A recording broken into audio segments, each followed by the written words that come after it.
చెప్పు. ఏ ఒక్క ముదిరాజ్ బిడ్డకైనా మీ చుట్టాలని తీసుకొచ్చి భోజనం వాళ్ళ ఇంటికి వస్తే చీడ పురుగులు చూసినట్టు చూసి వాళ్ళని బయటకు పంపించినాం. ఇది వాస్తవం కాదా? లేదో నేను హుజరాబాద్లో బాగా చేస్తా బాగా పోతా అని మాట్లాడుతున్నావు. నువ్వు చేసింది ఏంటిది? నువ్వు పోయేది ఏంటిది? ఇక మధ్యలో మాట్లాడుతుండు. బండి సంజయ్ కౌశిక్ రెడ్డి కలిసి తిరిగిర్రు, నా మీద కుట్ర చేస్తురు. అరే పిచ్చోడా ఈటల రాజేందర్, బండి సంజయ్ ట్రాప్ లో నువ్వు పడ్డావు. బండి సంజయ్ ట్రాప్ లో కౌశిక్ రెడ్డి పడడరా బాబు, గుర్తుపెట్టుకో. బండి సంజయ్ ట్రాప్ లో నువ్వు పడి ఆగమాగమవుతున్నావు నువ్వు, నేను కాదు. అభివృద్ధి కార్యక్రమానికి నా నియోజకవర్గంలో ఎవరు వచ్చినా, బండి సంజయ్ వచ్చినా, రేవంత్ రెడ్డి వచ్చినా, శ్రీధర్ బాబు గారు వచ్చినా, పొన్నం ప్రభాకర్ గారు వచ్చినా, ఎవరు వచ్చినా నా నియోజకవర్గానికి ఖచ్చితంగా బాధ్యత కలిగా శాసనసభ్యంగా బరాబర్ పోతా నేను అభివృద్ధికి. నేను ప్రజలు ఎన్నుకుర్రీరా. నువ్వు ఏంటిదో మాట్లాడి నీ కడుపుల విషయం పెట్టుకొని నువ్వు మాట్లాడుతూ ఊకోం. మరి పక్కనున్న మానకొండూరులో కూడా కవంపల్లి సత్యనారాయణరావు గారు బండి సంజయ్ గారు తిరిగిరు. మరి చొప్పదండిలో కూడా మేడిపల్లి సత్యం బండి సంజయ్ గారు తిరిగిరు. ఇది రాజకీయం కాదు, అభివృద్ధి కార్యక్రమం కోసం తిరిగిన. అంటే వాళ్ళు కూడా బీజేపీలోకి పోతున్నారన్నట. మరి నువ్వు నాకు చెప్పు, ఇంత పెద్ద మాటలు మాట్లాడినావు. మరి ఒక 2 days బ్యాక్ ఇగో ఇది చూడు, ఈటల రాజేందర్ గారు బట్టి విక్రమార్కతో కలిసి ఓ ప్రోగ్రామ్ అటెండ్ అయ్యాడు. బట్టి విక్రమార్క కార్లో వేరు. మరి నువ్వు కాంగ్రెస్ పార్టీలో పోతున్నావా? మరి అంటే నువ్వు చేస్తున్నావు సంసారం, ఎదుటోడు చేస్తే వ్యభిచారమా? అసలు నేను ఒకటే అడుగుతున్నా. మరిగో పొంగులేటి శ్రీనివాసరెడ్డి గారు, పొన్నం ప్రభాకర్ గారు, బండి సంజయ్ గారు కార్యక్రమంలోకి వచ్చిర్రు. మరి దీన్ని ఏమంటావు? అసలు నువ్వు ఏం మాట్లాడతావో. ఇగో బండి సంజయ్ గారు, మేడిపల్లి సత్యం గారు, ఇదిగోండి సేమ్ మేడిపల్లి సత్యం గారు.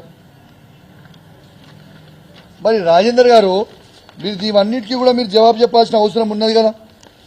ఇదిగోండి కవంపల్లి సత్యనారాయణ గారు, బండి సంజయ్ గారు, ఇది అభివృద్ధి కార్యక్రమం కోసం తిరిగిరు. మరి ఆనాడు పొన్నం ప్రభాకర్ గారు 2009లో ఎంపీ ఉన్నప్పుడు, మీరు శాసనసభ్యులు ఉన్నప్పుడు మీ ఇద్దరు కలిసి తిరగలేదా? ఒకరి మీద బురదేయడము, కడుపులంతా విషం పెట్టుకోవడము, ఇవన్నీ బంద్ చేయ బ్రదర్. నేను ఎవ్వరు నమ్మడానికి సిద్ధంగా లేరు. ఇది ఒక్కటి మీరు గుర్తుపెట్టుకోండి. నిన్ను ఆల్రెడీ హుజరాబాద్ ప్రజలు చీగొట్టి పంపించిండ్రు, గజ్వేల్ ప్రజలు చీగొట్టి పంపించిండ్రు, మల్కాజిరి ప్రజలు చీగొట్టడానికి సిద్ధంగా ఉన్నారు. మళ్ళీ ఒక కొత్త డ్రామా చేసి పంపుతాం. ఎంత సిగ్గుచేటంటే, నేను పెద్ద నాయకుడిని, హుజరాబాద్ ప్రజలు నన్ను రమ్మంటారు అని ప్రతి ఊరికి 25,000 రూపాయలు పంపించి బండ్లు ఇచ్చి, రారానైనా మీ దండం పెడితే బంచాను జరన్న వచ్చి హుజరాబాద్కి రమ్మని అన్నూరు, నా ఇంటి కూడా ధర్నా చేసి యాక్షన్ చేయరి అని చెప్పి ఊరికి 25,000 రూపాయలు నువ్వు పంపితే కూడా, ఊరికి 25,000 రూపాయలు నువ్వు పంపితే కూడా నీకు వచ్చింది ఎందుమని? పట్టుమని 200 మంది కూడా లేరా. ఆ 200 మందికి ఇక్కడ కూర్చున్నంత మంది కూడా లేరు. దానికి టేబుల్ మీద ఎక్కి మాట్లాడతాను. ఊరిని పట్టుమని 200 మంది లేరు. నేను ఎవడు కోరుకుంటుండు, ఎవడు రావాలని కోరుకుంటుండు? నువ్వు చేసింది ఏంటిది? నువ్వు ఉన్నదేంటిది? ఈ యాక్టింగ్లు డ్రామాలు బంద్ చేయి. నువ్వు హుజరాబాద్ శనివి అని నిన్ను విడిచిపెట్టుకున్నారు. నిన్ను హుజరాబాద్ ప్రజలు ఎన్నడో మర్చిపోయారు. నువ్వు కొత్త నాటకాలు చేస్తే ఈ ఓవర్ వినడానికి లేదు. అచ్చా, ఇంకొక ఇంపార్టెంట్ విషయం, బట్టి విక్రమార్క ఫోటో. ఇంకోటి ఇంపార్టెంట్ విషయం ఏంటంటే, ఇప్పుడు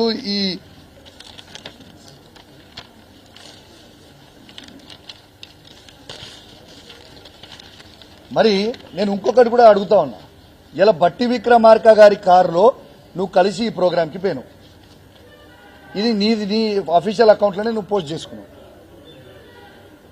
పోయినప్పుడు మరి ఇదే బట్టి విక్రమార్క గారు బీజేపీ అధ్యక్షుడైన రామచంద్రరావు గారిని, ఆయన అధ్యక్షుడు అయిన రోజు రోహిత్ వేముల కేసులో ఆయన ఇన్వాల్వ్మెంట్ ఉంది, ఆయనకు ప్రెసిడెంట్ ఎట్లిస్తారు అని బట్టి విక్రమార్క గారు ఆ రోజు విమర్శించిండు. మరి ఈ బట్టి విక్రమార్కతో తిట్టించింది నువ్వేనా మిస్టర్ ఈటల రాజేందర్ అని నేను అడుగుతా ఉన్నాను. అంటే నువ్వు కాంగ్రెస్ పార్టీలోకి పోతున్నావు అయింది రేపటి నెలలోనా?